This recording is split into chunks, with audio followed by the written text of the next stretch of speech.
Sveiki, aš esu Rūta ir labai džiaugiuosi, jog šiandien jau trečiai kartą galiu sveikintis su kolege, jau netgi galiu turbūt sakyti, šešėlio kaučerė Eglė Visockytė. Tai labas, Eglė. Sveika, Rūta, malonu ir vėl susitikti live. Šiandien, man atrodo, mes tokia rimta tema, nežinau, kokios pačiai mintys ir jausmai, galvojant apie temą, kurią mes šiandien pasirinkom pristatyti. Tikrai tokia rimta tema, bet manau, kad kai pakalbėsim, bus ten, kaip čia pasakyti, ir rimtumo, ir tokių properšų, gerumo, stiprumo joje, džiaugsmo, galimybių.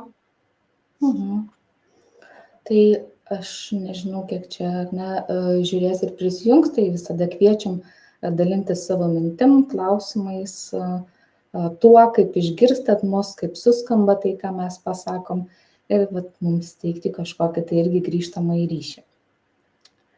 Tikrai taip. Tai kągi, nežinau, kiek pačiai tenka susidurti su tuo, kad rūpiniesi kitais labiau negu savim. Galiu pasakyti, kad tikrai yra buvę. Esu dirbusi slaugytoja ir tenai tas rūpestis gali labai greitai tiesiog visus tavo resursus išsemti, nes yra daugybė žmonių, kuriem kažko reikia. Ir norint visiems padėti, norint visiems duoti, staiga gali atrasti, kad nieko neliko. Ir tikrai atsimenu po momentų, kai mano buvo, atrodo, ta didžioji vertybė visais pasirūpinti, visą save atiduoti, išdalinti, visiems padėti. Ir buvo momentų, kai supratau, kad jeigu aš dar nors truputėlį duosiu, aš jau nepaisiu, aš jau neatsistatysiu, manim pačia reikės pasirūpinti. Ir čia tokia gal transformacijos pradžia buvo mano, kai tas rūpinimasis iš absoliučios vertybės perėjo į tokį kaip ir skalę, kad kartais gali daug pasirūpinti, kartais mažai. Tai tikrai teko savo kailiu atrasti, kad tas pernelyg didelis rūpinimasis turi savo kainą ir labai didelė iš tikrųjų. O tau, Rūta, ar teko patirti tą rūpinimąsi per daug? Aš galvoju, kad teko, aišku, kad teko, ir aišku, darbas kažkiek yra ta dalis, bet aš galbūt netgi galvočiau ir apie asmeninius santykius, tai jeigu kažkas prisijungs ir galvos apie save, tai mes visos ar visi būsim tiesiog kažkuria dalimi apie save ir kad man irgi yra tekę su tuo susidurti. Tik tai šiandien turbūt į šitą klausimą ieškosim atsakymų mes iš tokios tam tikros perspektyvos. Ir ta perspektyva yra parentifikacija. Tai nežinau, kiek tas žodis yra girdėtas, tai mes su Egle pabandysim šiandien papasakoti, kas tai yra. Apjungsim mokslą, apjungsim praktiką ir gyvenimą. Teisingai. Tai kai tu, Egle, jau turėsi kokią mintį ir norėsi paspalvinti praktiniais pavyzdžiais, ar tiesiog savo mintim, tai apie ką aš šnekėsiu, tai jau mane pertrauk ir leisk žinoti, gerai? Gerai. Tai ką, judam, Parentifikacija iš esmės yra tas reiškinys, apie kurį Lietuvoje kalbama labai mažai, bet ir Eglė turi gyvenimo užsienyje patirties, tai jį dalinosi, kad tai nėra toks retas ir taip retai pristatomas reiškinys. Ir parentifikacija tai yra apie santykius su tėvais ir iš esmės tai yra ribų šeimoje pažeidimas, kada vaikas ir tėvai apsikeičia vaidmenim. Ir galvojant, Eglė kalbėjo apie dalis, tai net ir šitoj vietoj šeima suprantama kaip sistema. Ir jeigu šitoje sistemoje kažkas įvyksta, vienoje dalyje kažkas įvyksta, tai turi atgarsį ir kitoje dalyje, ir tada šeima praranda tokią pusiausvyrą. Ir būtent dėl to yra vaikai, kurie perima tėvų vaidmenis, vadinami kaip tėviški vaikai arba parentifikuoti vaikai. Ir rūpintis tai galima tiek tėvais, broliais, seserimis ar kitais šeimos nariais. Ir turbūt vienas toks, nežinau, gal net sukrečiantis man faktas buvo, kad netgi vaikas gali perimti sutuoktinio vaidmenį. Tai tapti vyru ar žmona, partneriu, partnerė savo tėčiui ar mamai. Tai tas man kažkaip labai nuskambėjo taip. Ir žinai, pasakysiu, kai taip nuskamba, tai sukrečia. Atrodo, Mhm. palauk, kas čia yra, taigi baisu. Bet realybėj mes, turbūt mūsų nesukrečia, kai kas nors sako, nu va, aš čia kiekvieną savaitgalį su sūnum, va, tai nu į koncertą, ar visada tenai man sutvarko viską, kas namie sugenda, Mhm. ar tai būtų tam sūnui 8 metai, ar 38 metai, tai atrodo, Dieve, koks fainas sūnus, vat vyras tai namie sėdi, o mes ten su sūnum einam, ar gal to vyro nėra, gali būti dukra vėlgi, kad tenai pasirūpins, pašnekins, sudomins ir vietoj to. Taigi man atrodo, kad kaip tu sakai, va tas momentas kaip dažna, kad jeigu mes sustosim, tai arba savyje atrasim tų bruožų, arba žinom bent vieną žmogų aplinkui, kur va tai nuo 6 metų tenai prižiūrėjo brolių sesės, nuo 8 gal gamino maistą, gal tas vaikas, kuris visada nuramindavo girtą tėvą, gal tai vaikas, kuris kažkada, kaip čia pasakyti, visus namie pralinksmindavo, ten nuliūdusią mamą paguosdavo. Tai dažniausiai, manau, jeigu ne mūsų šeimoje esam girdėję apie tai, esam matę, tai labai sutinku, kad tai labai dažnai. Ir vat įsiterpiau, pasakokit toliau, jeigu nenukreipčiau. Ir tai, vat, ką tu papildė, ne, tai yra vat, būtent apie tą emocinę arba instrumentinę parentifikaciją. Tai kai darom valgyt, lyginam, skalbiam, aprūpinam maisto produktais, ar tiesiog kažkokius tokius kitus buitinius darbus darom, tai va tokia instrumentinė parentifikacija. Teoriškai laikoma, jog geriau yra rūpintis visais šitais darbais, negu rūpintis emocinę parentifikaciją. Tai va, rūpintis, kad kiti žmonės mano šeimoje būtų patenkinti, kitaip sakant, ne, rūpintis jų emociniais arba socialiniais poreikiais, kad jie būtų pamatyti, įvertinti, išgirsti, turėtų su kuo pabendrauti ir taip toliau. Na ir vat, kaip ir tu sakei, tas vaikas prisima vaidmenį kartais daryti kažką tiesiogiai, atlikti vienas ar kitas pareigas, bet gali būti taip, kad jis apsima kažkokį kitą elgesį ima daryti, kad tik tai toje šeimoje neatsitiktų kažko blogo. Na, tai tarkim, vaikai pradeda elgtis galbūt ne taip, kaip norėtų, net patys kartais, ar ne, arba ne, tam tikrų tokių destruktyvių būdų, kad į jį būtų nukreiptas dėmesys ir galbūt per tą laiką mama ir tėtis nesusipyktų. Arba kažkas kiti šeimos nariai nesusipyktų, kažkas neatsitiktų kito, galbūt neišeitų ten gerti ar dar kažko daryti, kad tik tai žiūrėkite į mane, kad tik nebūtų laiko visiems kitiems dalykams. Tai vat, daug tokių užduočių, kurias prisima vaikas ir prisima ne šiaip savo, iš esmės tai prisima tam, kad išgelbėtų šeimą. Na, va, tos dalys, skirtingos šeimos dalys, kiekvienas tas šeimos narys išlaikytų pusiausvyrą ir šeima kažkaip tai gyvuotų ir tenkintų visokius poreikius ir funkcionuotų kaip šeima. Aš dar tokį dalyką pasakysiu, kas, nu, vat vis tiek galvau irgi paskutiniam dienom apie šitą temą ir tokį pajaučiau dalyką, ką tas, gal čia toliau nušoksiu, tai galės įdėti kontekstą. Vienas momentas, ką tas vaikas prisiema, tai dar tokį supratimą suaugusiai patys nesusitvarkys. Man reikia įžengti ir tada eina toksai tas supratimas į suaugusio žmogaus gyvenimą, kad aš kaip ir neturiu dar to gal brandumo, nes mano kai kurios dalys, minint dalis, nesuaugo, man reikėjo būti suaugusio dalis savyje išsiugdyti, o vaikas buvo apleistas, niekas neturėjo laiko. Ir vaikas eina, bet tas suaugęs nėra pilnai suaugęs jame ir jisai bijo, į aplinkinių žiūri ir galvo, kad jeigu aš neįsikišiu, niekas nesusitvarkys. Bet niekas nesusitvarkys su savo didžiuliu pykčiu, nesuvaldys, jeigu jiem kils, niekas nesusitvarkys su savo priklausomybėm, jeigu kils ir atsiranda va tas, kuo pradėjom, didžiulis poreikis kuo rūpintis, viską tvarkytis, nes tu toliau užaugęs išeini su to vaiko perspektyva, vaikystėje, kad suaugusiems reikia padėti. Jie patys nesusitvarko, jeigu aš viską prisiemu darau, tai tas laivas kažkaip plaukia. Tai toks buvo pastebėjimas, kad nešamės tą perspektyvą. Tai taip, čia toks vienas, kad kiti nesusitvarkys, man reikia būtinai padėti, o iš kitos pusės, bet tai koks aš reikšmingas, Taip, kaip taip. vaikas, koks aš reikšmingas, jeigu galiu suvaldyti mamą, tėtį, šeimą ir viską ir galbūt išbalansuoti tarp tų visų sunkumų, su kuriais tenka susidurti. Tikrai taip. Taip. Ir dar jeigu galima pridėsiu, tada gaunasi, kad tu moki tokiam balansavime gyventi. Tu, kaip čia pasakyti, ateini ir žinai, kaip plaukti tokioj nesubalansuotoje erdvėje. O subalansuotoje erdvėje žmogus gali pasimest.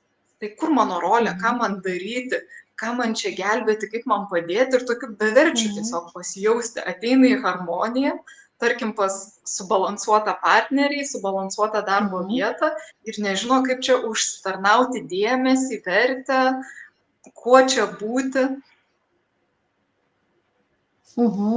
Ir tada turbūt imam elgtis tam tikrų būdų, kad sugrįžtume į tai, kas pažįstama, principas. Ir smegenys veikia taip, kad geriau pažįstamas siaubas negu nepažįstamas gėris. Galiu pasidalinti gal ne visai į temą, bet tokiu labai ekstremaliu pavyzdžiu. Kadangi aš mokiausi slaugą užsienį ir pradžioje dirbau, tai ten tokia pasaulio kontekstą truputį žiūrėdom. Yra buvę, pavyzdžiui, slaugytojų, gal ir daktarų nesu tikra, man atrodo ir net ne vienas, gal keli per visą istoriją, kurie specialiai suleisdavo vaistų, pavyzdžiui, žmonėm reanimacijoje ir sukurdavo gaivinimo scenarijų, kurie tokie būdavo kaip didvyriai, kaip tie, kurie išgelbėjo, padėjo dėmesį gauti. Ir čia toks itin ekstremalus pavyzdys, bet iki ko gali žmonės prieiti, nemokėdami, nerasdami vertės tame paprastume, tame subalansuotam gyvenime. Tai ir jeigu taip žiūrėti šiek tiek teoriškai, tai parentifikacija, jeigu jinai tęsiasi ir vaikas iš esmės visą laiką tampa atsakingas už dalykus, kuriuos jisai neturėtų būti atsakingas pagal savo amžių ir gebėjimus, tai yra laikoma netgi kaip savita smurto forma prieš vaikus. Vaikas nėra pajėgus to padaryti, vaikas turi savo uždavinius tam, kad vystytųsi sėkmingai ir augtų, bet kai jisai turi atlikti tai, kas ne pagal jo vaidmenis, rolės ir galimybės, tai tada jau tampa net ir smurtu. O dar tokia aš paklaus noriu, man smalsu yra, kartais būna, kad vaikui reikia auginti kitus, jaunesnius brolius seseris, čia jau savaime suprantama parentifikacija, bet kartais vaikui save reikia ugdyti, nes tėvai neužsiema tuo ryšiu, ugdymu ir labai toks įdomus dalykas ir kartais man atrodo, net nežinau, teorijoje nemačiau to, bet žiūrint į tokią patirtį savo, į tų žmonių patirtį, su kuriais dirbu, vėliau užsiauginti save tampa atsakomybė to žmogaus, bet ir vaikas turi tada neša tas dalis savo neužugdytas, nežinojimą, kaip elgtis mokykloje, nežinojimą, kaip elgtis darbe. Aišku, vėliau, kai suaugę, galime jau kreiptis pas profesionalus, tai patampa savaime suprantama mūsų darbas. Bet toks, kad tas vaikas dar ir save ugdytų, nes niekas jam nepasako, žiūrėk, kartais taip ir taip gamink. Taip ir taip tas emocijas sutvarkyti, jis bando, jis atranda keiščiausius būdus, kaip tuos tėvus nuraminti, ar ne? Aš galvoju, gal čia yra apie nepriežiūrą.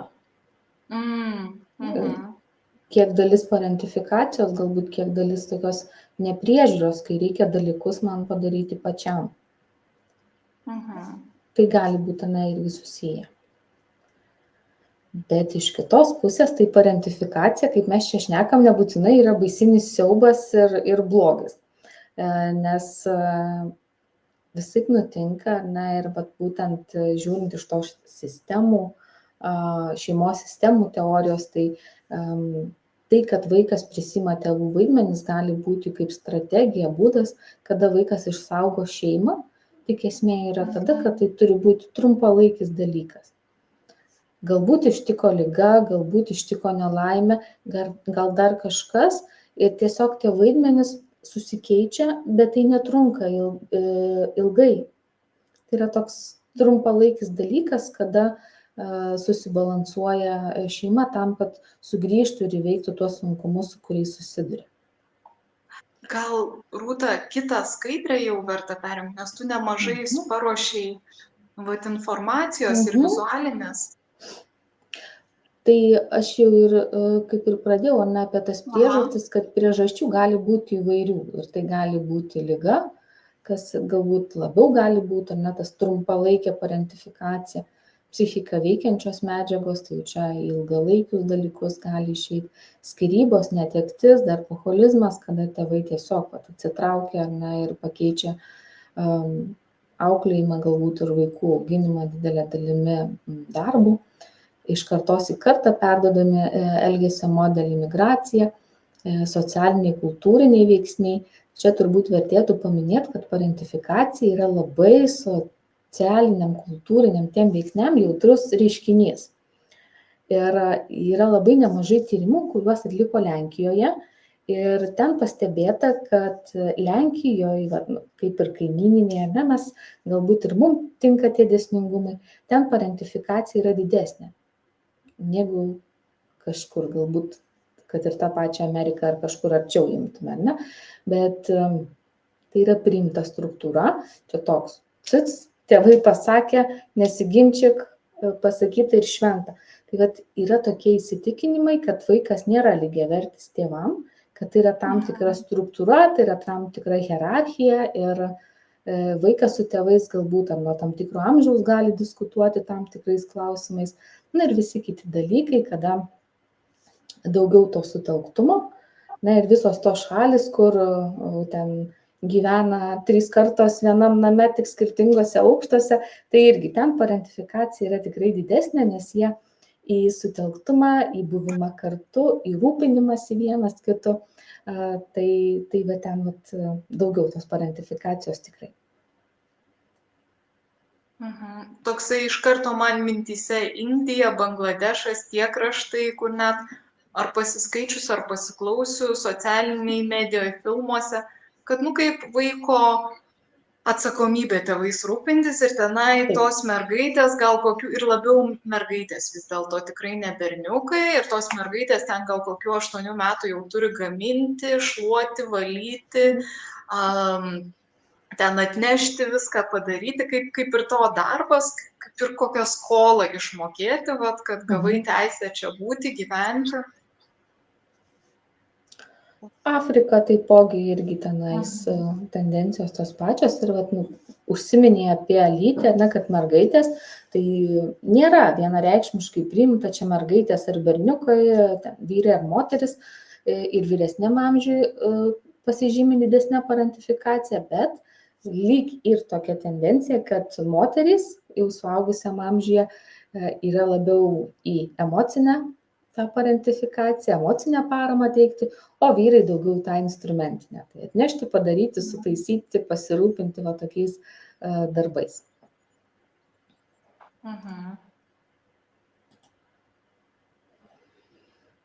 Ir parentifikacija tai gali pasireikšti įvairiai, tai pirmiausia vaidmenim, elgesio modeliais, kuriuos mes perimam ir sąveika, kaip mes bendraujame. Ir aš galvoju, mes jau su tavimi esame kažkiek šnekėję, tai gal truputėlį apie tuos vaidmenis norisi stabtelėti ir galbūt jeigu kažkas žiūrės, atras save iš dabartinės turbūt perspektyvos, dabartinės pozicijos, o kaip aš elgiuosi vis dėlto santykėje galbūt ir su kitais žmonėmis. Tai globėjas yra tas vaidmuo, kuris šneka ir pasakoja mums apie pasirūpinimą, kad reikia rūpintis, padaryti, atnešti, išklausyti ir vis taip kaip rūpintis tėvais, arba rūpintis kitais žmonėmis jau suaugus. Aukos ir atpirkimo ožio. Tai šiandien, kai aš galvojau apie šitą vaidmenį, tai gal ne pats geriausias atėjo pavyzdys, nes jį galima turbūt visaip suprasti, bet tą galima pastebėti, kai tėvai kreipiasi dėl vaiko problemų kokių nors. Ir dažnai tai būna, mano vaikas turi problemų. Viskas. Vaikui reikia padėti ir jeigu bandau negaliu sakyti turbūt bandom, bet aš manau, kad kolegos irgi tą pripažintų, jeigu bandom kartais pasikviesti tėvus ir daugiau sužinoti, o kas gi vyksta namuose, šeimoje, tai nebūtinai visi tėvai labai nori ten dalyvauti. Tai va toks, tai vaikas turi problemų ir viskas, ties tuo ir baigia. Tai va aš galvoju, kad tas aukos ar atpirkimo ožio vaidmuo yra apie tai, kad žiūrėkim į kažką tai, kad nematytume, kas vyksta daugiau. Labai, labai stiprus pavyzdys.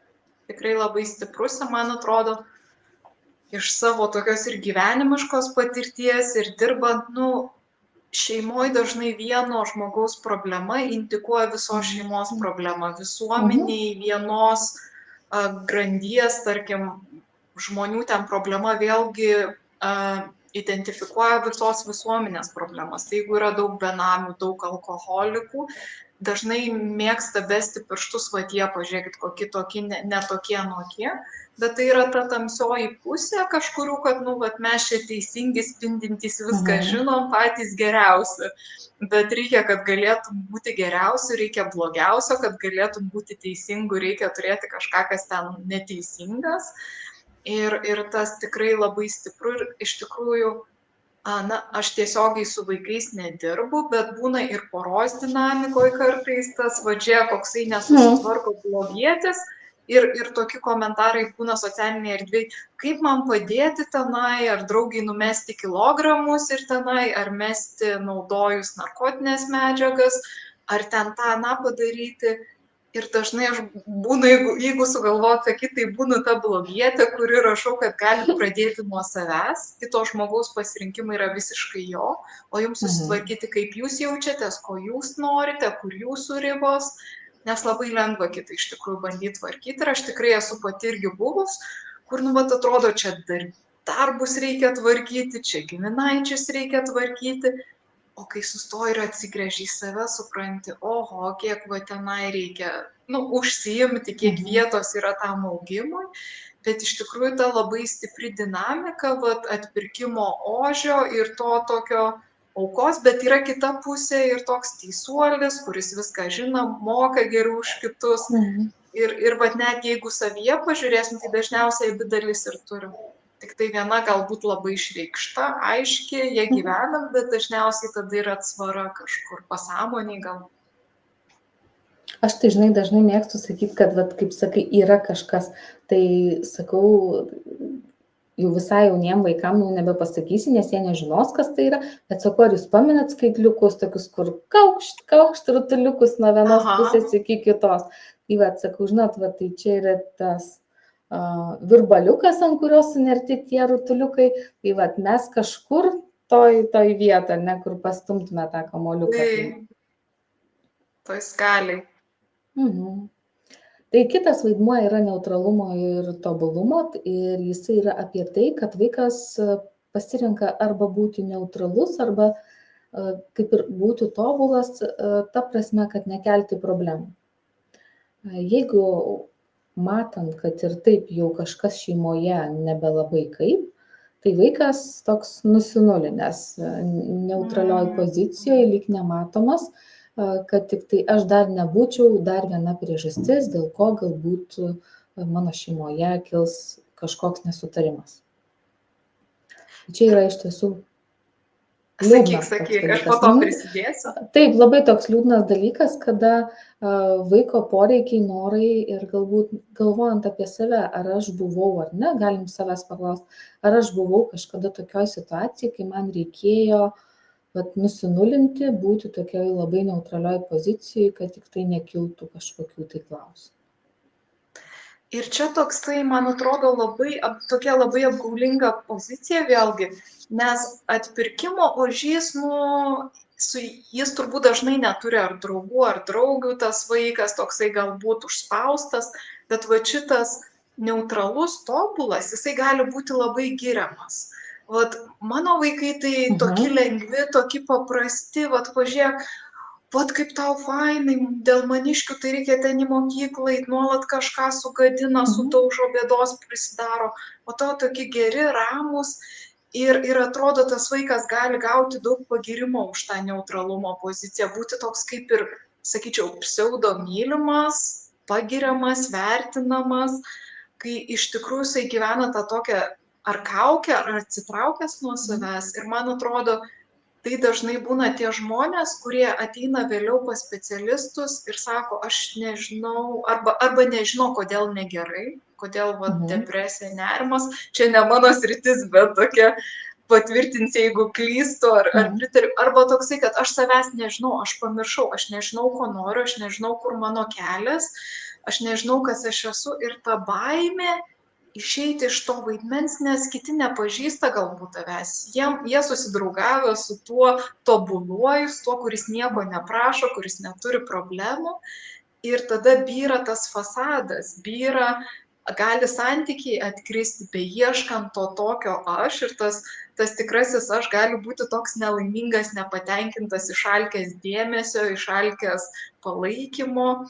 Ir va toksai gali būti, nu kaip čia pasakyti, dvi monetos pusės. Iš vienos pusės koks puikus vaikas, kaip jam viskas sekasi, koks šaunus suaugęs žmogus, va turi šeimą, turi mašiną, namus, o iš kitos pusės gali viduje tas toks, o kas aš iš viso esu, ko man reikia, kodėl aš nelaiminga ar nelaimingas, kas su manim negerai, arba jau kai aiškumas vyksta, kad nu ne savo gyvenimą gyvenau, tai kaip man atrasti, kas man tinka, ko aš noriu, kur man būti.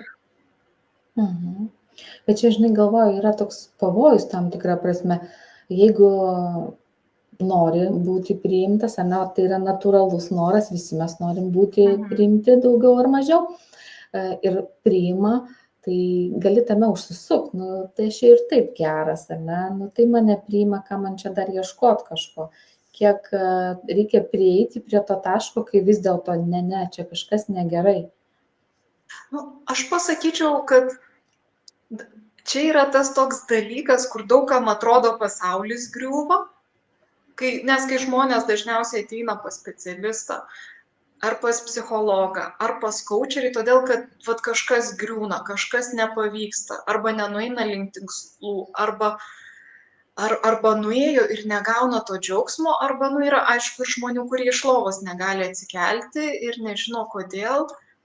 Ir dažniausiai, nu vat, esu pasakymą girdėjus, nėra likimas toks negailestingas, kad išpildytų visus norus ir padarytų taip, kaip norime, bet yra gal žmonių, kuriem nepradeda tas byrėti, bet kaip aš pastebiu, anksčiau ar vėliau pradeda ir galbūt netgi geriau, kai truputėlį anksčiau pradeda byrėti, nes yra žmonių, kurie taip lyg ir saugiai apsaugotai išgyvena ten gal iki 60-70 metų, numiršta sutuoktinis, pavyzdžiui, ir tada vat, jie sutinka tą kažkokį, kad vaidmuo neveikia ir man atrodo daug sunkiau tą spręsti, jeigu tau 60-70, negu kai tau truputį išslysta žemė iš po kojų, kai tau 30, tarkim.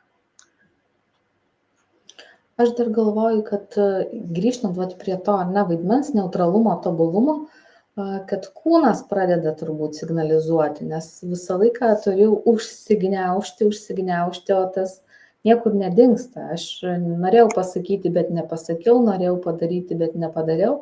Ir tada kažkuriuo momentu kūnas, vat praeitą kartą kalbėjom apie psichosomatiką, tai vat pradeda, man atrodo, tos signaliukus siųsti anksčiau visko.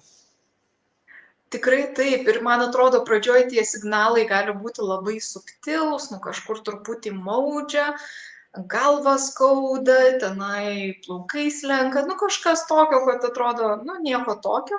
Ir aišku, yra tie jau dideli signalai, kur tenai koks nors išgyveno infarktą, išgyveno insultą, kur jau kūnas sako, aš taip daugiau nenoriu.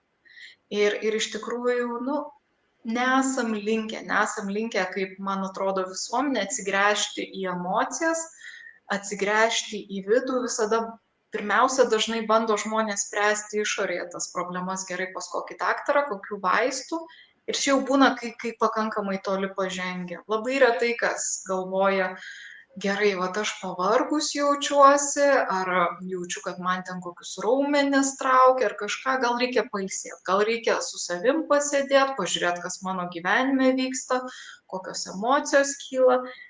Ir juo labiau, vat, kaip sako, aš nežinau, ar tau yra tekę praktikoje susitikti žmonių, kurie ateina ir visi sakė, nu neik tu ten pas tuos psichologus, ką tau jie padės, kam čia slieku ant asfalto ieškoti, žiūrėti į praeitį, nugi praėjo, palik, ką tu čia galvoji išspręsti.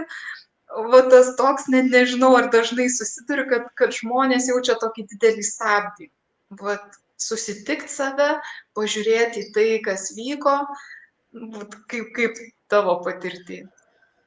Nežinau, ar apskritai paėmus yra tokių, bet ką galvojant apie susitikti save paliečiant tėvų temą, tai čia jau yra, būtų turbūt neteisinga sakyti 100%, bet 99 po kablelio kažkiek irgi tikrai būtų. Nes kalbėti tai, kas yra susijęs su manimi ir su mano tėvais, tai yra tema tabu. Daugeliui tai yra tema tabu. Ateina didelė gėda, ateina didelė kaltė, kaip aš galiu kalbėti apie savo tėvus ir daryti tai iš ne pačios geriausios pusės. Tai labai stiprus šitas dalykas. Man įdomu, žinai, iš tavo profesinės perspektyvos, iš tavo patirties, kaip manai, ar galima pereiti į tokią visiškai, pilnai suaugusio žmogaus poziciją, matant tėvus ne kaip tiesiog žmonės, kitas suaugęs žmogus. Aš suaugęs žmogus ir jis kitas suaugęs žmogus, su savo stiprybėmis, su savo silpnybėmis, su savo gyvenimo istorija, vietoj to, kad, tokį kaip, žinai, ant pjedestalo užkeliam, būna ten ar kokius dėstytojus, ar dvasinius vadovus, ar ten kažkokias pop žvaigždės, jiem tai jau viskas ten kažkaip kitaip, jie kažkokie kitokie, vietoj to, kad, visi mes žmonės su savo patirtim, su savo galimybėm, gyvenimo keliu, tai man įdomu, kaip iš tavo perspektyvos, ar gali žmogus pilnai suaugti, bet kažkaip matyti tą tėvą kaip, vos ne Dievo pozicijoje, kaip, neklystantį, kurio negalima kvestionuoti, kuris kažkaip, žinai, visi teisingi sprendimai iš tos perspektyvos. Turbūt neatsakysiu nei taip, nei ne, bet man tokia mintis atėjo, kad kai mes matom kažką aukščiau už save, tai mes dažniausiai būnam vaikai, ar ne? Nes kai aš tampu suaugęs tiek savo amžiumi, tiek savo vidumi ir priimu tą suaugusiojo vaidmenį ir rolę, tai turbūt tai yra apie tai, kad daugelį dalykų aš gebu įvertinti kritiškai. Ir kai aš gebu įvertinti kritiškai ir ypatingai iš tos tikrai suaugusiojo perspektyvos, galiu suprasti, kad vieni dalykai yra aukščiau manęs, kiti žemiau, kiti man lygiavertiški ir tai labai manęs neskaudina. Tai nežinau, kaip čia atsakyti tau į tą klausimą, tai tiesiog aš manau, kad suaugusiojo perspektyva yra apie gebėjimą priimti dalykus tokius, kokie jie yra, suprantant iš skirtingų perspektyvų ir nejaučiant labai didelio skaudulio dėl to. Nes jeigu aš vis tiek išgyvenu kažkokį labai didelį skaudulį, dar kažkur kažkas mane kabina. Į kurią čia dalį, ne? Nes aš irgi dabar užsivedžiau nuo tavęs apie tas dalis, ir skaitau dabar vis apie tas dalis ir galvoju apie tas dalis. Nes jeigu dar kažkur mane kabina ir dar man kažkur skauda, tai kažkas išlenda, ne? Kokia mano dalis dar išlenda? Tai neturiu tokio vienareikšmiško atsakymo, gal čia taip mano galvoje tas suaugusio vaidmuo susidėlioja, nežinau, ar man pavyksta tai išreikšti žodžiais, bet aš galvoju, kad jau tikrai ta brandi, išmintinga suaugusio pozicija yra apie gebėjimą vertinti kritiškai, suprasti, ką galima, ko negalima pakeisti ir tiesiog priimti, kad dalykai yra tokie, kokie jie yra, be skaudulio. Ir man atrodo, dalis tokio, čia pasakyti, gal irgi prisidės prie tos parentifikacijos, dalis tokia, kad vaikas turi pereiti iš vaikiško matymo, iš vaikiškos perspektyvos į suaugusio perspektyvą. Vietoj to, kad pavyzdžiui, kaip man žaisti su savo broliais, kaip man čia atsimti savo žaislą, nu, vat kaip už save pakovoti. Staiga jam pasakė, kad tu čia turi ugdyti savo brolių sesės, turi viską ar duoti, ar į tokią, vat, pavyzdžiui, globėjo poziciją pastato, vietoj to, kad, nu, vat, vaikui pasako, žiūrėk, po pietų tu visada pamokysiu kaip, nu, va, ten tam tikram amžiui, tu visada turi suplauti indus, ten, ta prasme, pagal tas struktūras namų, bet tokį, pavyzdžiui, ateina, kodėl indai nesuplauti, tau reikia pačiam, nu, pastebėti, kas nepadaryta, kaip eiti. Ir tas toksai iš vaikiškos perspektyvos permetama į tą suaugusio perspektyvą, tu ateini į kambarį ir tu jį kitaip matai. Tu matai jį ne kaip vaikas, su kuo man čia pažaisti, kur čia mano mama saugumas gal, bet kaip man prižiūrėti, kad vat, visiems būtų ar gerai, ar viskas tvarkinga būtų. Bet tai vėlgi nėra tas brandus matymas, kaip pilnai kaip suaugusio, nes tu vaikas, tu neturi tos galimybės. Ir čia vat, net kažkaip nukrypau truputėlį ir dabar pamiršau, kaip prie to, kad visgi tas matymas, nu, vat, jis labai įdomi, jisai nėra pilnai suaugusio, jisai nėra vaiko ir dar turbūt reikia išeiti, žengti tą žingsnelį, kad ir vaiko pusę truputį patvarkyti, tą dalį, vaiko dalim leisti pilnai būti vaiku ir suaugti, ir suaugusio daliai leisti vėlgi kažkaip suaugti ir matyti, ne per tą nusavintą savo tėvo suaugusio, mamos suaugusio poziciją, kaip jie matė tą kambarėje, kaip jie tikėjosi, kad tu elgtumeisi, bet užsiauginti tą savo suaugusio perspektyvą, kad vat, kaip aš, kaip suaugęs jaučiuosi, jės vat, į tą kambarį, kaip aš matau ir va, tą kritiškumą neperimti vėlgi, neperimtas, kad jisai tik tėvų būtų, kaip atvertinimas, kaip tėvai save gal matė, kaip tu save matai per tėvų akis, bet vėlgi permatyti visas situacijas per dabartinę savo prizmę. Aš galvoju, kad jau kai tampam suaugę ir jeigu jau tikrai mums pavyksta tą savo suaugusiojo dalį užsiauginti ir sustiprinti, tai bent jau mano galva ir nuomonė, kad sveikas tas suaugusysis vaikui visada leidžia padūkt, sveikai padūkt.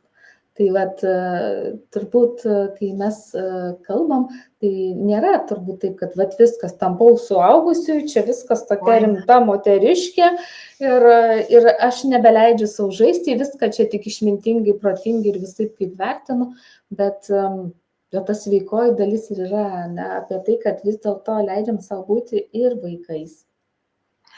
Taip, ir vaikais, ir man atrodo, vat, visokiais, kad atsiranda ta dinamika. Mes neįsikabinam į vieną savo rolę, nesam vat, vien tik auka, nesam vien tik gelbėtos, nesam vien tik tas tobulasis, bet mes leidžiam savo kartais pabūti. Nu, vat, pavyzdžiui, gerai, vieną dieną prabundi, kažkas ten labai sunervino, sujaudino, nu, pabūni pusdienį auka, prasibundi, kad ai gal jau užtenka ir tu savęs, nu, ir negėdini, ir nekaltini dėl to, kad pabuvai ir pagauni kartais, kad žiūrėk, globėjų jau čia per daug užsisėdėjau, pavargau. Ir tas toks, nu, matymas tų vaidmenų, matymas, kad jie keičiasi ir nu, toks natūralumas, man atrodo, tai yra daug geriau negu vienam vat būti ir net nepastebėti, kad tu jame esi. Tai aš galvoju, mes taip lyg ir priėjom prie išvados, galbūt net tam tikros, ar ne, kad jeigu kalbam apie parentifikaciją ir vaiką, biologinių amžių vaiką, tai jis ir parentifikacijos tai perspektyvai nelabai mato, kad turi iš ko rinktis. Neturi, tikrai. Jeigu jau mes padirbom su savim, galbūt jau kalbant apie suaugusiojo amžių, užaugus iš tiesų, ar ne biologinį amžių, tai tada atsiranda gebėjimas pasirinkti. Ir aš pasakysiu bent jau iš to, ką pastebiu iš savo patirties, tai va tas žingsnelis nuo tokio, kad atrodo, kad kaip čia likimas įspraudė kažkokį, nu dažnai vis kartos tie patys santykio modeliai, tos pačios situacijos. Paprastai, man atrodo, žmonėm, kol jie supranta, kažkaip tai su manim susiję. Vat kodėl kitiem kitaip, o man visą taip. Ir tas va žingsnis nuo to, kad man visada taip, iki to, kad, aha, aš kažkokį gebėjimą rinktis turiu, aš galiu keisti savo elgesį, keistis tą, ką pasirenku, ką įsileidžiu, kam pasakau, ne ką kuriu. Tai čia, man atrodo, kartais gali būti labai labai daug žingsnelių. Čia gali praeiti ir keli metai ir su terapeutu, ir keli ten darbo su savim, saviugdos ilgas periodas, nes vėlgi tas įprotis dažnai yra dešimtmečių. Į tą vaiko sąmonį įsprausta kaip į šlapią cementą, susicementavęs ir toksai atrodo, kad taigi čia kaip fainai savaime suprantama, bet iš tikrųjų vos ne, reikia užsiauginti, užsidirbti tą dalyką, bet tai yra labai didžiulis laimėjimas. Tai toks kaip, pakeičia tą gyvenimo žaidimą. Nu va, čia kalbėjom apie neutralumą, o kiek daug dalykų, ar ne, čia nais palėtėm. Na ir paskutinis, toks labai irgi intriguojantis, tai yra infantilizacija. Ir infantilizacija yra tas vaidmuo, kai vaikas nusprendžia būti mažesniu, negu jis yra. Tai mažesniu tiek savo amžiumi, gal labiau tai savo gebėjimais, kuriuos jisai parodo. Ir aš turiu tokį pavyzdį, prisiminiau iš savo patirties vaiką 10 ar 11 kažkur metų. Ir tas vaikas labai gerai moka persijunginėti tarp vaidmenų, kada jisai labai gerai moka rūpintis, kada mums reikia su mama ten sumokėti mokesčius, kiek liko paskolos ir panašiai. Ir kada jisai persijungia į tokį negebantį, atrodo, paprasčiausių dalykų. Nes manau, kad nesąmoningai, bet padaroma išvada, kad dabar mamai reikia tokio palaikymo ir jeigu aš toks būsiu kažko negebantis, tai mano mama pasijaus stipri ir galinga, kad jai pavyko. Ir tas vaikas užsiima tokį vaidmenį ir rolę, susimažinti, kad tik jo mama pasijaustų stipresnė, kad pasijaustų, kad jai pavyksta. Tai liūdna man labai tą matyti būdavo, bet toks pavyzdys, kurį aš prisiminiau, kuris labai, man atrodo, iliustruoja, kas yra infantilizacija. Ir aš pasakysiu vieną dalyką, kurį irgi paskutiniu metu sąmoningai pradėjau suvokti, kad vienas iš poreikių žmogaus yra, kad jausti savivertę. Jaustis vertas, reikalingas, geras, naudingas. Ir kaip suaugę žmonės mes turėtume patys mokėti jį gauti tą patvirtinimą. Ar iš aplinkos, ar iš mylimųjų, ar iš savo, kaip čia pasakyti, pats iš savęs. Bet man atrodo labai dažnai nesąmoningai tėvai šitą poreikį buvo perkelę vaikam, tokiose kultūrose, manau, kaip Lietuva, galbūt ir Lenkija, net nežinau, kai kalbėjom, mažiau, man atrodo, vakarų valstybėse. Ir tas toksai, kad sovietinių laikų, kad, žiūrėk, kaip tu elgiesi, ką pagalvos, ką pasakys, nes pagalvos, kad mes blogi tėvai, mes ten nesusitvarkę, dar žiūrėk, kas nors prisikabins. Toksai, kad, vos ne, jeigu tu blogai elgsiesi, aš jausiuosi bloga mama arba blogų tėčių ir man bus labai sunku. Ir tas net neiškomunikuota, bet iš to, kad ir būna tokių gal pasakymų, tai aš dabar visiškai jau čia bloga mama ar dar kažką. Ir čia yra toks vaikas pastatomas, kad jis negali iškomunikuoti savo poreikių, negali iškomunikuoti savo perspektyvos, nes vienas dalykas nesusitvarkys mama arba tėtis, kitas dalykas mamos arba tėčio, ar gal net ir senelių, ta savivertė, pasitikėjimas savimi yra tokie trapūs, kad tas vaikas turi palaikyti, kad ten jisai pats negali nieko daryti, savo vietos rasti, kad kitaip sužeis tą tėvą, atrodo. Ir tas nebūtinai tikrai nėra sakoma tiesiogiai, tu man turi čia duoti pasitikėjimo savo, turi mano savivertę padidinti, bet labai netiesiogiais tokiais dalykais.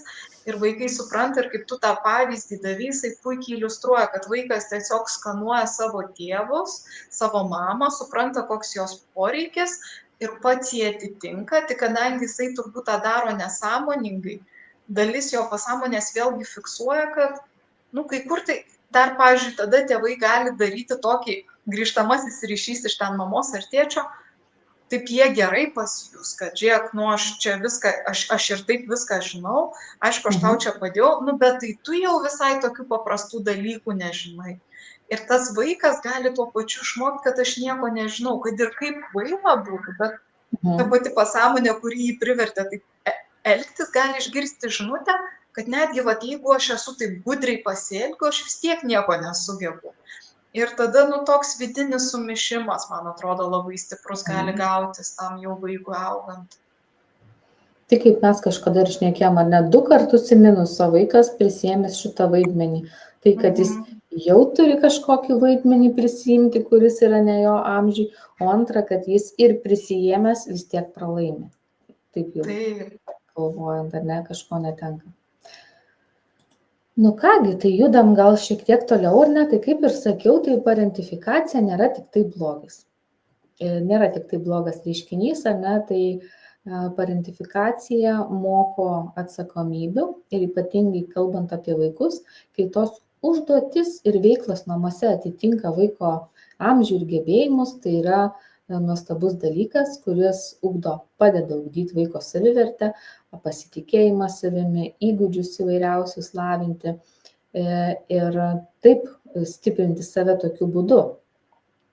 Ir ta pagalba stabilizuojant šeimą, jeigu įvyko kažkokia tai nelaimė ar sunkumas ir apskritai santykiai šeimoje, jeigu jie grindžiami tokia pakankamai gražia perspektyva, tokių santykių, palaikymų, susietumu, kada į stiprybės orientuojama ta parentifikacija, apie šeimos sutelktumą, apie vienas kito palaikymą, ugdymą ir panašiai, tai labai formuoja požiūrį į šeimą ir apskritai norą turėti vaikų netgi.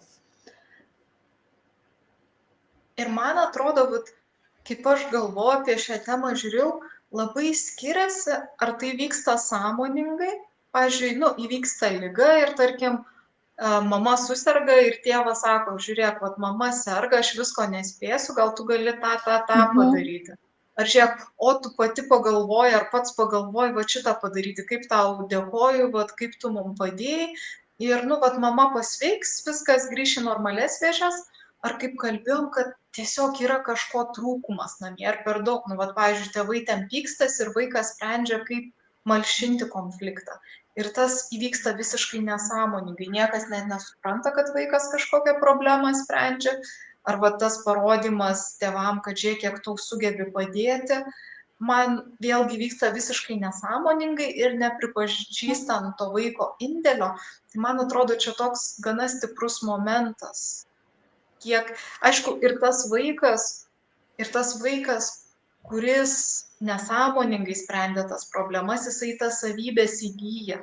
Bet tikriausiai tuo pačiu ir labai daug sumaišties atsineša. Nes, kas vyko pasąmoningai, visiškai neatspindi to, kaip tokį gerą žodį girdėjusią su šeimos mitą, kaip šeima pristato, kaip viskas vyko, kaip transliuoja, pavyzdžiui, mes puikiai šeima, mes susitvarkom, čia tokie dalykai, tai man atrodo toks labai momentas gana stiprus, ar sąmoningai šeima pripažįsta, kad čia vaikai labai prisideda, labai gerai, ar tiesiog įvyksta, kad, kaip ir savaime suprantam, kad čia taip ir turi būti. Sąmoningumas labai svarbus momentas ir aš galvoju ir suaugusiojo amžiuje, kada kuriam įvairiausius santykius, išeinam į darbą, kuriam romantinius santykius ir visa kita, ir kada nušvinta ta lemputė, o tai palauk, kodėl čia taip vyksta, o ką aš čia dabar jaučiu, ar tiesiog reaguojam iš to tokio automatinio piloto ir, vyksta, visi blogi, man nepatinka, aš nenoriu su jais, ar ten dar kažkas, arba iš manęs nori, reikalauja. Taip, tai perinant prie negatyvių pasekmių, tai dėja, bet jų yra daugiau. Ir teoriškai žiūrint, jų yra daugiau, ir tai yra depresija ir nerimas, valgymo sutrikimai, priklausomybė, žema savivertė. Viskas, jeigu aš jaučiuosi negavęs svarbių dalykų, tai man sunkiau ateiti į pasaulį ir manyti, kad galiu tame pasaulyje gauti. Aš jau turiu pačią svarbiausią patirtį savo artimiausioje aplinkoje, savo šeimoje, kad aš negaliu gauti svarbių dalykų.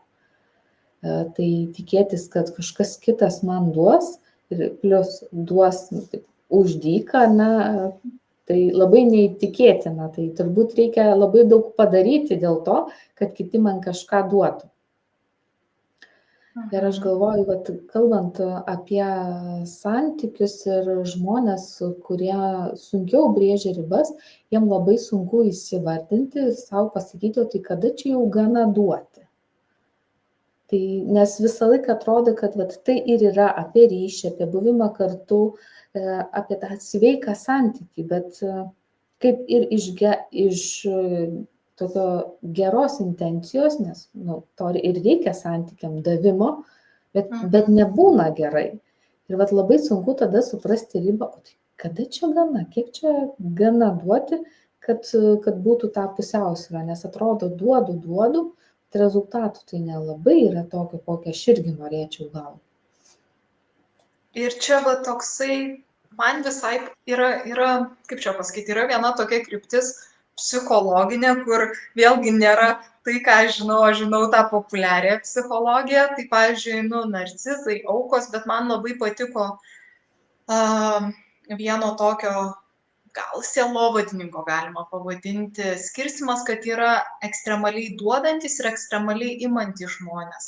Ir man atrodo, susidaro ir tose pačiose šeimose modeliai, kad, pavyzdžiui, mama ten davė, tėvas gal ėmė. Ir tikrai yra atvirkščių šeimų, kur ten tėvas ir pinigus nešė ir vaikus augino, o mama tenai, savimi labai rūpinosi.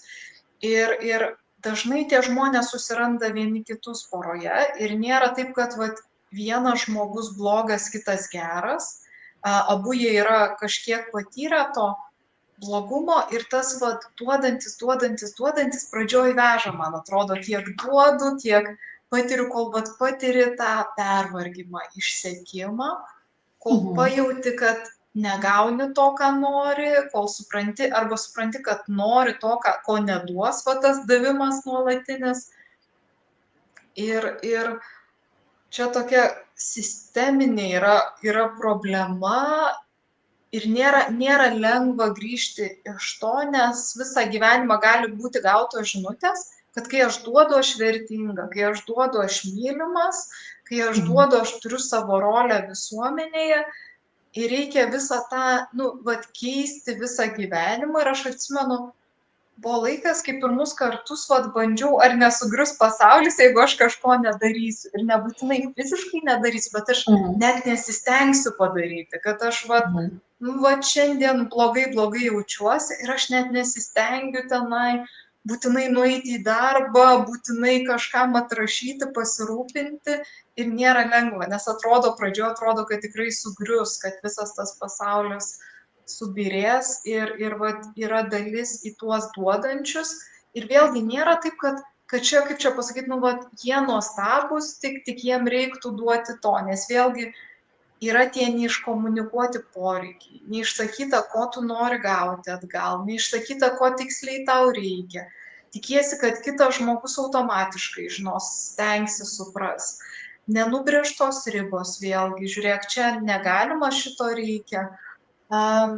Kitam žmogui, pavyzdžiui, kitas žmogus gal iš pradžių santykė darė daugiau, bet kadangi, žmogus, tu čia nesirūpink, čia palik, čia padarysiu, čia nekreip dėmesio, vėlgi ta dinamika tarsi pasistumia. Ir tas yra, kaip čia, žmonės, kurie tiek daug duoda, jie dažnai ir patys savo nepadeda, o iš to išeiti nėra lengva. Taip, ir visą laiką tas jausmas, kad galbūt ir nepakankamas, ar kažkaip ne taip darau, ne taip kažkaip duodu ar neduodu, bet negaunu, tai gal ne taip duodu, gal čia su manim kažkas negerai, didysis klausimas, kas su manim ne taip, bandom atsakyti, jeigu kiti man kažko neduoda, o aš labai dedu daug pastangų. Baimė būti paliktam, ar ne, ką aš irgi pastebiu, yra tokia pakankamai dažna. Baimė likti paliktam ar baimė likti vienam, kad santykiai nutrūks ir aš nebežinosiu, ką daryti. Gal čia, aišku, labiau apie romantinius santykius galim kalbėti, bet tas irgi yra. Tai gal man reikia tada dar labiau duoti, kad nepaliktų manęs. Tikrai taip. Ir esam turbūt, jeigu netiesiogiai susidūrę per kokius draugus, pažįstamus savo patirtis, bet ir socialinėje erdvėje yra labai nemažai tų situacijų, kur žmonės tiek atidavę, kad kai pasidalina, kad žiūrėkit, mano situacija tokia, ką aš čia kur nedaduodu, ką ne taip darau, tai toksai vos ne eik į policiją ir į krizių centrą, nes, nėra normalu, kad tenai, kaip čia pasakyti, vos ne fiziškai sumuša, o tu dar galvoji, kad kaip aš išprovokavau, kur ten nedadaviau, ko nesuteikiau, ar kaip čia pasakyti, tikrai tokių situacijų, kur visiškai, tas davimas absoliučiai neturi jokios ribos ir pasidaro tiesiog vos ne gyvybei pavojingas. Taip. Ir dar ką aš prie anos turbūt skaidrės galėčiau paminėti, kad parentifikacija yra labai glaudžiai susijusi su prieraišumu.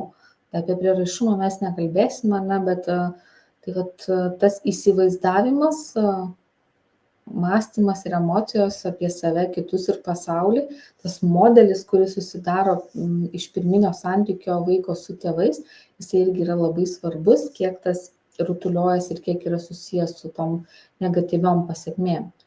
Ir vat tai, kad tu sakai, tai smurtas yra viena iš pasekmių santykiuose ir pats įvairiausias smurtas, ir fizinis, ir psichologinis, seksualinis, ekonominis. Tai žmogus turintis parentifikacijos patirties ir tas, kuris nori vis gelbėti ir išgelbėti kitus, tampa tikrai padidintoj tikimybei tapti auka.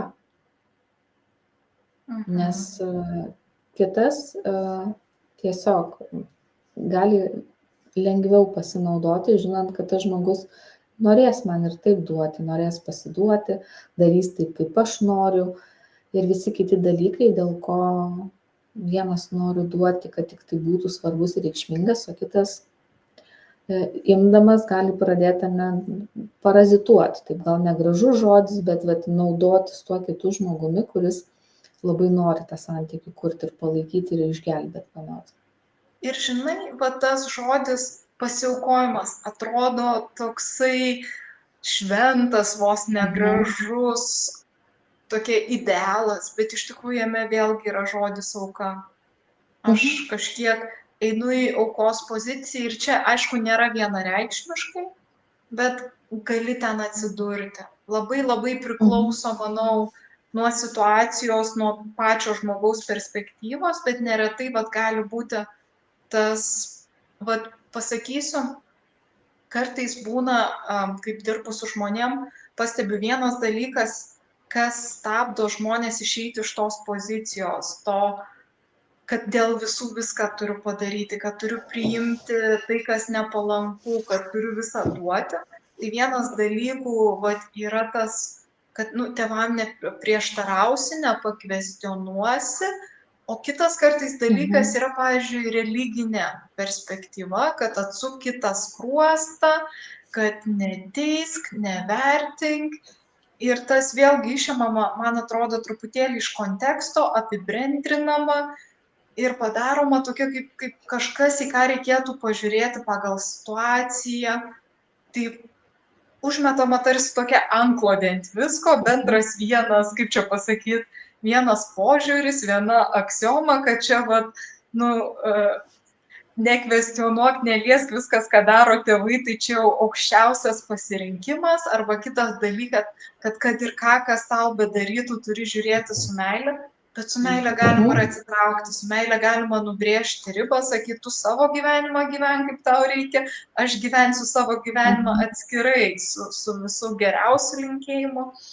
Ir tas dėja palaiko šitoj aukos pozicijoje, šito duodančio be ribų, nesaugančio savęs žmogaus pozicijoje, prisideda ir tokie, ir visuomenės reiškiniai, ir religinės dogmos. Priminėjai, tikrai labai svarbų dalyką paminėjai.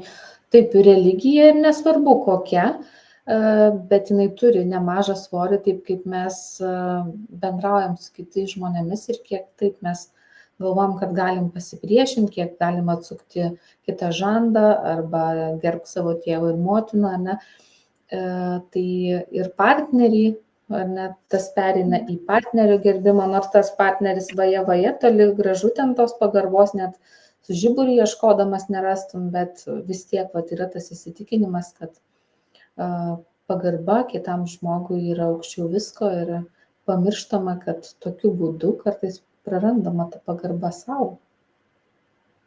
Taip, ir vat buvo, kaip tu minėjai, kad tas, man atrodo, žmogaus pačio poreikiai nekartą, jie nustumiami į antrą, trečią, ketvirtą, penktą vietą. Ir kartais, kai dirbama su žmonėms sesijose, būna sesijų, aš pagaunu gerai, va šitoj vietoje išsidėliokim prioritetus.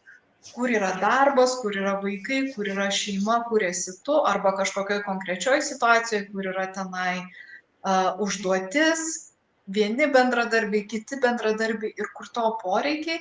Ir neretai atsiranda tas žmogus ten iš kokių 5, 6, 5, 6 vietoj, na jeigu visai neblogai 4 vietoj. Ir va čia neseniai baigėm programą vieną, 1 vietoj vardino, Dieve, kaip gerai buvo klausytis. Ir tas, aišku, tas keičiasi, bet tikrai yra kartais buvo laikas, kai man atrodė, kad vat save padėti į pirmą vietą net ne visą laiką per dieną, bet tam tikrą laiką, tam tikrose situacijose, tai jau kaip yra šventvagystė gal per didelis žodis, bet mažiausiai savanaudiška, kad savimi pasirūpinti yra savanaudiška. Vėl tas, man atrodo, toks kabliukas, dirgiklis, kad daug žmonių bijo, o kas jeigu pagalvos, kad aš savanaudiškas. O kas, jeigu egoistų palaikys, o kas, individualistų palaikys, tie visi blogi žodžiai, kur reikia priimti, kad kartais tas labai sveika, subalansuotai. Man tai labai patinka tas posakis, kad iš tuščio indo neįpilsi. Tai jeigu jau aš pasileidžiu tais bėgiais šiek tiek per daug, paleidžiu save, tai primenu pala, bet o ką tada gali duoti kitam žmogui, jeigu neturi? Net jeigu ir labai noriu kitam ten padėti, gelbėti ir panašiai, bet jeigu aš neturiu savo, tai ką aš galiu ten jam duoti? Tikrai taip. Ir va čia kartais, man atrodo, atsiranda tam žmogui, kuris nuolat rūpinasi, nuolat duoda, atsiranda daug pykčio. Atsiranda didžiulė nuoskauda, atsiranda didelis nusivylimas. Kai jie prieina tą tuštumą, iš ko daugiau negali duoti, kur jau neveikia jų tie metodai prisitaikymo, neveikia tas rūpinimasis kitais, problemų sprendimas nuolatinis. Ir tada kyla labai daug, man atrodo, emocijų ir viskas byra, viskas griūva. Ir man atrodo, dar dažnai nekartą galima bandyti save susirinkti ir tuo pačiu metodu. Tuo pačiu būdu visiškai daryti, vėl važiuoti, nieko nekeičiant. Aš galvoju, kad gal šiek tiek užkabinai tai, ką iš šitos skaidrės aš dar norėčiau tokį vieną dalyką akcentuoti, kad tai yra vengimas. Nors parentifikacija yra apie darymą ir tas apie gelbėjimą mes šiandien šnekame, bet vienas iš elgesio būdų tai gali būti vengimas, kada traukiamės nuo santykių apskritai, o nuo romantinių ypatingai, su mintimi, kad vis tiek čia nieko gero nebus, nesvarbu, ką kitas žmogus gali bedaryti ir kaip iš tiesų jis gali stengtis, tai turėdami tam tikrą tą parentifikacijos patirtį galim galvoti, šūdas čia bus, vis tiek čia nieko nebus. Ir kaip aš sakau, tiesiog tampam kartais galbūt net ir patys sugadinam visus reikalus iš savo tos patirties, to įsitikinimo ir galbūt savo to sąmoningumo tuo metu trūkumo, atsitraukdami. Ir toksai, ką sakai, jeigu imkim tokį subalansuotą santykį ir ateina žmogus pratęs viską spręsti, visais rūpinti ir viską duoti, tai tarsi jam tokiam santykėje nėra suprantamos pozicijos, kad jis įeitų, jis nežino, kaip elgtis, jeigu ir kitas duoda ir iš tikrųjų, su viena drauge prasitarėm, kad po kelių santykių, kur buvo tikrai, jinai buvo ta, kuri visko rūpinosi, viską atleido, viską davė, ir dabar jinai bendrauja su žmogu, kuris irgi neša į tą santykį, kuris nori pasirūpinti, kuris nori duoti, ir yra toksai neapibrėžtumo jausmas, neįprastumo, tik tai tiek, kad žmogus vis tiek pakankamai sąmoningas, eina per tą su tokiu smalsumu, su pasiruošimu kitaip žiūrėti, keistis ir noru to tokio subalansuoto santykių įsivardinimu, kad tas, kas buvo prieš tai, nu, bet netiko. Tai vad gerai, kai žmogus neskuba, bet tikrai gali būti ta pradinė atstumimo reakcija. Jeigu tu pratęs, kad tave myli už tai, ką padarei, už tai, koks pasirodė, už tai, ką duodi, ir vat šitam žmogui dar nespėjai nieko daug duoti, nieko nespėjai padaryti, pavyzdžiui, dėl jos ar jo, ir jau tau irgi duoda, tave vertina, gali atsirasti toksai, kad tai gal jis ar jinai neadekvatus, kad Ko čia nori iš manęs? Ko iš manęs nori, ar tai gal jiem iš vis nieko nereikia, gal jie jokių standartų neturi, toksai gali atsirasti neiškumo, tikrai yra žmonės, kad ko čia iš manęs nori, kad tiesiog duoda dėmesį, duoda rūpestį ko tada jie už tai paprašys, ne, iš karto labai stiprus. Nėra to įsitikinimo turbūt ir patirties, kad aš esu vertingas.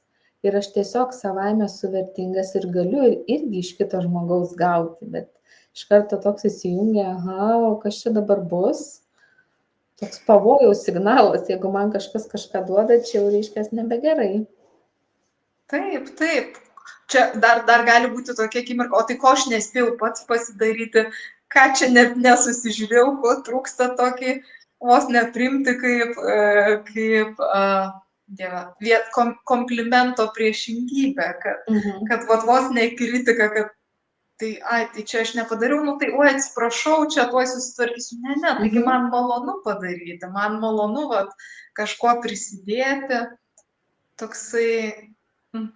Arba kartais gali žmogus turbūt tiesiog nepastebėti tų santykių, kur kitas žmogus stovi atvirom rankom ar su kažkokia dovanėlė, su noru bendrauti, jeigu neprašo pagalbos, jeigu tam žmogui nėra krizės, jeigu nesiremia, tai kaip ir nemato, kad tas žmogus atviras bendravimui.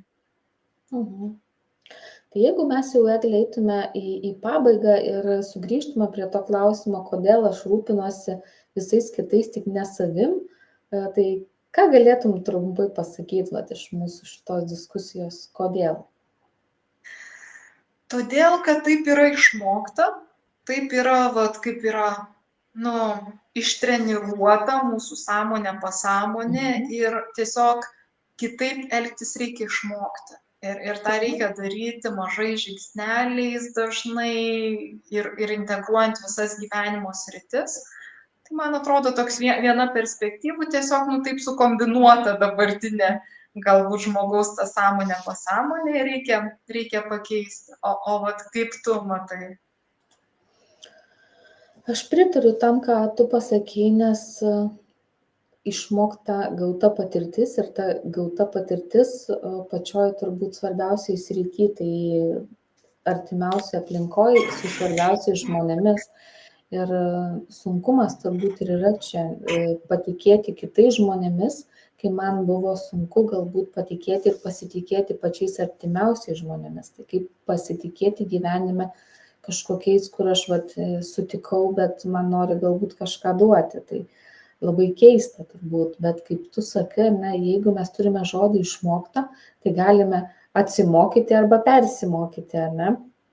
Ir tas, man atrodo, labai teikia vilties, kad tai galima pakeisti, kad čia nėra kažkoks tai jau viskas duotybė, su kuria aš visą gyvenimą turėsiu gyventi ir kankintis, ir viskas čia dabar kitaip jau nebus, nes aš čia jau toks arba tokia. Taip, labai graži. Angliškas žodis atėjo į galvą. Apžvalga. Ir žinai, aš dar, ką čia dabar galim pasidalinti, tai mes nešnekėjom šiandien apie tai, ką daryti tokiu atveju arba kaip su tuo yra dirbama, bet ir tą darėm sąmoningai, nenorėdamos apsikrauti, apsibrėždamos tik tai susipažinti, kas yra ir supažindinti su parentifikacija, bet vienas iš įrankių, kurį tu siūlysi ir jau labai greitai, ar ne, tas vyks kitą savaitę? Kitą Tai kas ten savaitę vyks? ir dar kitą pirmadienį bus 7 valandą popiet. Tai yra 2 laikai. Ateinantį pirmadienį 6 dieną 11 valandą ir 17 dieną pirmadienį 19 valandą. Teisingai pasakiau? Ne Nežinau, ar 17. teisingai. Tuoj pasižiūrėsiu kalendorių atmintinai 16 dieną, 16, bet galvoju 17 nebuvo. 16 dieną 19 valandą. Tai bet kuriuo atveju, ar ne, vat, čia tokia informatyvi, man atrodo, šita nuotrauka, kad viską galima apie tai rasti tavo Facebook paskyroje, ar ne, tai yra Eglė Šešėlio kaučerė ir ten bus apie tas datas, manau, parašyta. Parašyta ir aš gal taip pasakysiu, kad vėlgi, man atrodo, kad žmonės dažniausiai neateina dėl parentifikacijos į sesijas, neįsivardina, ateina dažniausiai va dėl tų, kaip įvardinom, neigiamų reiškinių. Pas tave turbūt ateina su depresija ir nerimu, ateina dėl santykių kūrimo problemų, ateina dėl nesupratimo, ko nori, kas vyksta, nežinojimo, ką rinktis, dėl perdegimo, dėl pervargimo. Ir vėlgi, pavyzdžiui, jeigu žmogui yra, tarkim, stipri depresija, stiprus nerimas, jeigu jie nesusitvarko, tai tada geriausia kreiptis, pavyzdžiui, pas Rūtą asmeninių sesijų ar pas kitą psichologą, galbūt pas psichiatrą, priklausomai nuo situacijos. Jeigu taip, yra žmonių, kurie jau daug metų turi depresiją, tarkim, ir jie turi paramą, susivaldo, tada galima ir į dirbtuves eiti. Ir čia nėra toksai sprendimas, kaip mes kalbėjom, daug metų visas šitas vyko, daug metų vystyti įpročiai, tai čia nėra tas, kaip kartais būna per savaitgalį išspręsim visas problemas, bet čia yra vienas iš tokių būdų, kur pats sau gali padėti, kaip mankšta, pavyzdžiui, gali eiti pas fizioterapeutą, bet gali ir namie mankštintis. Tai čia tokia alternatyva, kas galbūt nelabai ryžtasi eiti pas profesionalus, kas galbūt ne visada turi pinigų ar tiek laiko, nes fiziškai nuvykti užtrunka, dabar nuotoliu abi dirbame, tas vėlgi greičiau. Kartais būna, pavyzdžiui, kuo man smagu yra rašymas, kad jeigu mane apėmė emocijos, galbūt iškilo kažkoks skaudus prisiminimas, galbūt nesuprantu, kas vyksta, ir yra kokia, 11 valanda nakties, tai man nereikia laukti kito susitikimo su savo profesionalu palaikančiu, aš galiu sėsti ir išsirašyti, jeigu aš turiu tą discipliną truputėlį, jeigu žinau kaip. Tai čia jokių būdų nėra tas vienintelis sprendimas, nėra čia vaistas būtent parentifikacijai, bet čia viena iš tų savipagalbos priemonių, kur padeda su emocijom, kur padeda su mintim, kur pradeda pradirbti tuos prisiminimus, kaip tu sakei, kartais įkrentam į tą vaiko poziciją ir taip tiesiog iš jos iškristi dažnai nėra taip lengva. Reikia tenai pradirbti, prabūt ir gali padėti rašymas. Aš galvoju, kad labai svarbu turėti įrankių arba žinoti, ką aš galiu daryti. Ir aš kartais net sakau klientams, kad pačios genialiausios mintis, kai jums ištiks panikos ataka, neateis. Ne apie tai tada jau bus reikalas. Tai turėti galbūt net savo sąrašėlį įrankių, ką aš galiu daryti ir iš ko galiu rinktis. Kad aš paskaičiau ir jau tada, galiu šitą daryti.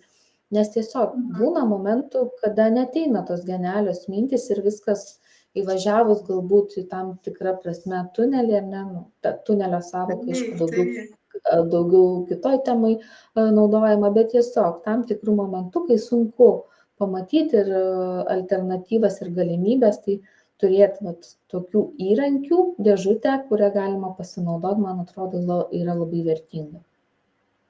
Ir turėti įrankių dėžutę ir, pavyzdžiui, vėlgi ugdyti ir tą naudojimąsi jais, kad, ne taip, kad 2 dienos po to, kai jau atsiteikiai, po to kažkokio, nu, vat, labai sunkaus laiko prisimintum. Taigi aš kažkur turiu pasidėjęs tą dėžutę, bet turėti ir truputį tokį įprotį, kad ar tai kvėpavimo pratimai ir juos kas kiek laiko daryti, nes tai, ko nedarai, kai paprastose sąlygose, per paprastas dienas, jeigu ateina didelis nerimas, jeigu ateina stiprios emocijos, jeigu ateina va, tokių minčių sūkurys, tai tada nebus ta diena, kai tu pradėsi rašyti, nebus ta diena, kai pirmą kartą kažką padarysi greičiausiai.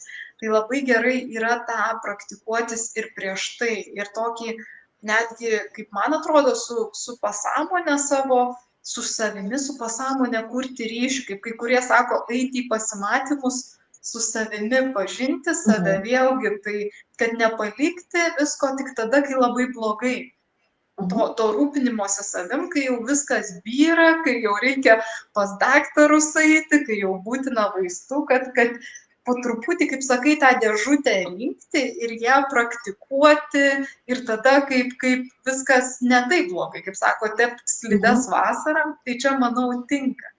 Ir dabar papasakok, vat, galbūt, kaip žmonės gali pastebėti, suprasti, kad jiem būtų gerai vat, pas tave ateiti, net nežinau, ar kokiai pirminiai konsultacijai, ar ilgalaikiam darbui, vat, kada jiem, žinai, pagal ką spręsti, kad vat, gal jau nelaukti, gal jau neužtęsti.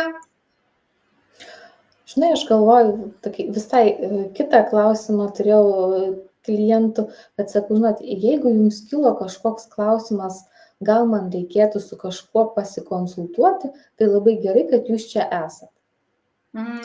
Reiškia, jeigu jums jau galvoje kilo kažkoks klausimas, gal man reikėtų, tai tada yra įrodymas, kad galima pabandyti. Ir galbūt žmogus gaus patirtį, kad o gal man tikrai nereikia, gal vis dėlto aš gebu tvarkyti su savimi. Ir aš tikrai nemanau, kad mums visiems dabar būtinai reikia psichologų. Aš labai tikiu ir ta siekiamybė yra tokia, kad žmogus gebėtų pats su savim tvarkytis, matant kuo daugiau savo stiprybių. Ne, bet vis dėlto būna visaip. Ir kartais papuolam vat į tą situaciją, kaip aš irgi sakau, kare įgūdžių jau nebelaikas mokytis. Vat, ne, kaip jau sakai, reikia prieš tai, ar ne, bet tiesiog nutinka visaip. Ir jeigu atrodo, kad aš nebegaliu vieną susitvarkyti, arba jeigu man reikia, žinau, kaip ten kitam atrodytų, o čia kaip iš šono atrodo. Ne, tai vat, jeigu norisi tos kito žmogaus nuomonės matymo, tai labai tikrai galima paskatinti, išgirsti. Ir galbūt tai bus vienkartinis susitikimas, o galbūt atrasim kažkokių tai įvairių dalykų, ar ne, kur yra ką patyrinėti. Nebūtinai, aišku, tai yra parentifikacija, bet vat, santykių problemos irgi ypatingai yra ta tema, dėl kurios žmonės ateina ir tada aš jų klausiu, ar žinot, bet kas yra parentifikacija ir šiek tiek papasakoju, ar turit klausti tokios patirties. Tai vieni turi, kiti neturi, bet kartais išlenda pačių įvairiausių dalykų, tikrai skaudžių ir nemalonių dalykų. Bet jeigu norisi, tai galima pabandyti, gauti patirtį, o po to nuspręsti, tinka, netinka, noriu čia, noriu kitur, o gal man išvis nereikia. Tai pabandyti, manau, verta visada. Ir man besiklausant, ateina tokia mintis, kad man atrodo dažnai yra toksai supratimas, bent man atrodo tos grupės ypač parentifikuotų žmonių, kad dar susitvarkau, dar pavežu, dar galiu labiau pasitengti, dar užsikrauti ir toks kentėti galima. Ir tokia viena žinutė, jeigu būtų, tai kad galima gyventi ir be nuolatinio kentėjimo, kad darbas neturi būti nuolatinis kentėjimas, santykiai irgi neturi būti, kiek aš galiu pavežti, kad emocinė būsena irgi neturėtų būti tokia, kad, kaip čia pasakyti, gerai, čia užsiimsiu darbais ir nieko nejausiu, arba, nebus tau laiko, kada čia ką pagalvoti, kad natūralu yra turėti ir tą aktyvumą, visokias patirtis, emocijas, bet kad tai eitų, keistųsi, judėtų ir va tas gyvenimas nebūtų kančia, kurią sugebu panešti. Ir kartais, man atrodo, žmonės, kurie įpratę labai daug prisimti atsakomybės, visus už viską daryti, jie dažnai tą pradeda kvestionuoti tada, kai jau viskas subyra, bet tokia žinutė, kad tempti, patempti, dar daugiau tempti, tai idealiu atveju neturėtų būti kaip mantra, neturėtų būti ta tokia fonas viso gyvenimo ir realybė jo, man atrodo. Pataisyk, jeigu aš neteisingai sakau. Aš galvoju, kad jeigu žmogus, vat ir tai, ką sakai, jeigu mes užduotume klausimą šiandien ir jeigu kiekvienas užduotų savo klausimą, ar aš rūpinuosi kitais labiau negu savimi, ir jeigu tas atsakymas yra taip, arba iš dalies taip ir dažniau taip, tai yra turbūt ką veikti ir apie ką šnekėti ir ką patyrinėti. Labai geras apibendrinimas. Tai va, tai nuo pirmadienio prasideda, ar ne, rašymas kartu su tavimi. Beje, ar čia bus vienkartinis ar ne? Šiai akimirkai padarytos, kaip čia pasakyti, 2 dirbtuvės, ateityje planuoju daugiau, dar nesu nusprendus, ar bus kažkokia grupė, noro yra, bet iš tikrųjų vėlgi čia tas, kad reikia pasiskaičiuoti savo resursus, išteklius, pasiskaičiuoti poreikį, nes vėlgi vasaros laikas, daug žmonių turi įvairiausių veiklų, užsiėmę. Tai noras dalintis, noras daryti yra. Dar aš truputį pasakysiu, kad dirbtuvės man labai patinka rašymas, nes aš jį pati naudoju ir man labai iš daug ko padėjo išeiti. Bet taip pat kaip psichodinaminė kaučerė dirbu asmeniškai su žmonėmis. Tai nėra galbūt taip stipriai. Ta prasme, jeigu kažkam didžiausia problema yra kokia nors psichologinė diagnozė, tai nesu tas žmogus, kuris padėtų, bet jeigu judant link savų tikslų, pasirodo, kad, aš visai išsibarščius, ten kažkaip noriu vienaip gyvenimo, o visa energija nueina kitur. Arba tas atradimas vienišumo, nepaisant to, kad, daugybė žmonių rūpinuosi kažkaip, tai turiu irgi programą Stiprios moters šešėlis. Tai to moterim, kurios labai stiprios buvo ir žiūri, kad kažkaip neveikia iki galo. Tai irgi galima pažiūrėti mano puslapyje, jeigu norisi dirbti. O su dirbtuvėm, kaip sakiau, pradžiai yra tos 2 ir tada žiūrėsim. Tai va, tai čia mūsų jau visai pabaiga, ar ne? Ir jeigu turit klausimų, tai galit su mumis susisiekti Facebook'e, Instagram'e, ar ne? Aš priimu žmonės gyvai pagal projektą Kopa, kas reiškia, kad žmonėms gyvenantiems Kėdainiuose arba Kėdainių rajone mokėti nereikia už konsultacijas ir ten jų tikrai yra nemažai. O šiaip aš kaip ir Eglė irgi dirbu nuotoliu. Tai ir tada galima mus surasti, užsiregistruoti arba užduoti klausimus, ar kažkaip tai pasidalinti savo mintim, patirtim, nežinau, priekaištais, grįžtamuoju ryšiu, ar ne, visko, ko norisi mums pasakyti, tai mes priimsim. Nežinau, ar viską beje, dabar net pasakius abejoju, ar ne, ribos yra ribom. Ribas irgi turime. Mes irgi turim. Ir tobulinam, ir... Kartais dar kažkur susviruojam, ar ne, bet parvedam save prie ribų ir prie meilės ir savo. Taip, ir čia, man atrodo, viso gyvenimo darbas ir tiesiog dažnai būna, kad, radus tinkamą žmogų lengviau, greičiau, lengviau, bet vėlgi kiekvienas turim daryti savo veiksmus, savo žingsnius žengti, joks profesionalas už mus mūsų kelio nenueis. Liūdnoji dalis. Ir geroji dalis. Ir va čia ta tokia, kaip čia pasakyti, kaip parentifikacija buvo, grįžkim į tą temą. Tai mes ėjom iš kažkieno kito perspektyvos į tą suaugusį. O dabar su tuo paskatinimu, palaikymu, ar psichologo, ar coacherio mes mokinamės žengti savo autentiškus žingsnius, tą autentišką gyvenimą gyventi, ne per kažkokio kito žmogaus perspektyvas, jo poreikius, ne per tą vaiko labai stiprią perspektyvą, bet atrasti savo suaugusio tą kelią. Nebūtinai lengva tą padaryti, aš taip ne optimistinė nata, bet man atrodo realizmas tai čia reikalingas tam, kad nepalūžtume labai greitai, nes jeigu tikimės vien tik tai, kad bus viskas labai gražu ir gerai, tai turbūt labai lengva ties pirmu posūkiu, ties pirma nesėkme pasiduot. Bet priimti faktą, kad nebūtinai šitie dalykai yra lengvi, nebūtinai jie nebus be iššūkių, bet man atrodo, bet kuriuo atveju jie bus verti to rezultato, kurį kažkur ir kažkada mes vis tiek pasiekėm. Manau, visų nežinau situacijų, iš to, ką aš mačiau savo gyvenime, tai taip, tiesa.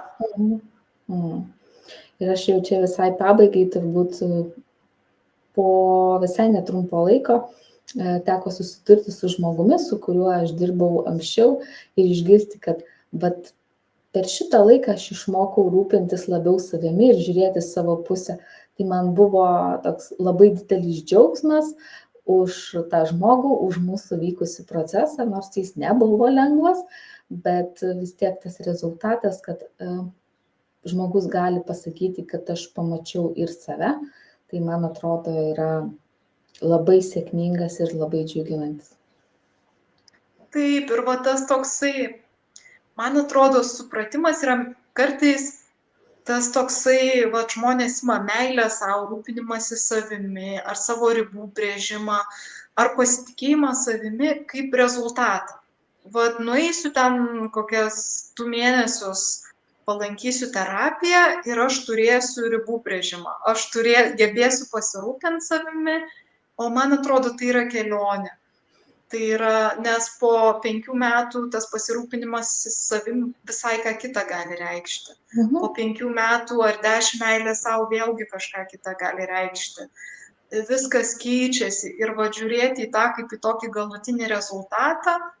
Taip, kartais to reikia pradžiai, kad norėtume link to judėti, bet man atrodo, kai mes augame, bręstame, suprantame, kad tai procesas. Ir ieškodami ar saviugdos būdų, ar dirbdami su kitu žmogum, mes galime jį palengvinti, mes galime jį sušvelninti galbūt, pagreitinti kažkiek, bet vėlgi tai yra procesas ir jisai nenutrukus gavus kažkokį vieną rezultatą, gavus kitą, kaip ir daugybę norų išpildo ir atsiranda nauji. Tai tą tokį priimti, kad tai procesas ir mes gal po 20 metų vėl turėsim laivą, kas ta parentifikacija ir kaip su ją tvarkytis ir kažkaip giliau, subtiliau ar toliau, nes tiesiog tai kai kurie dalykai yra viso gyvenimo kelionė ir tai nėra blogai, tai nėra minusas, tai nėra trūkumas, tai yra įdomumas, subtilumas to gyvenimo, gilumas. Tai dėl to, Egle, noriu padėkoti tau, kad šitą beveik jau 1,5 valandos mūsų gyvenimo laiko praleidom kartu, kad praleidai šitą savo gyvenimo laiką kartu su manimi, su žmonėmis, kurie buvo prisijungę ar dar žiūrės. Ir dėliojasi, aš mėgstu tą puzlės tokį vaidmenį sakyti, ar ne, kad sutinkame žmonės ir tau labai noriu padėkoti, kad esi mano toj puzliai, tokia viena iš dalių, kuri turi tokią svarbą šiuo momentu ir įžvalgom, ir buvimu kartu, ir palaikymu, ir tiesiog judėjimu kartu šitame procese. Ir tau labai ačiū, visada labai malonu ir gyvai pabendrauti eteryje ir už eterio.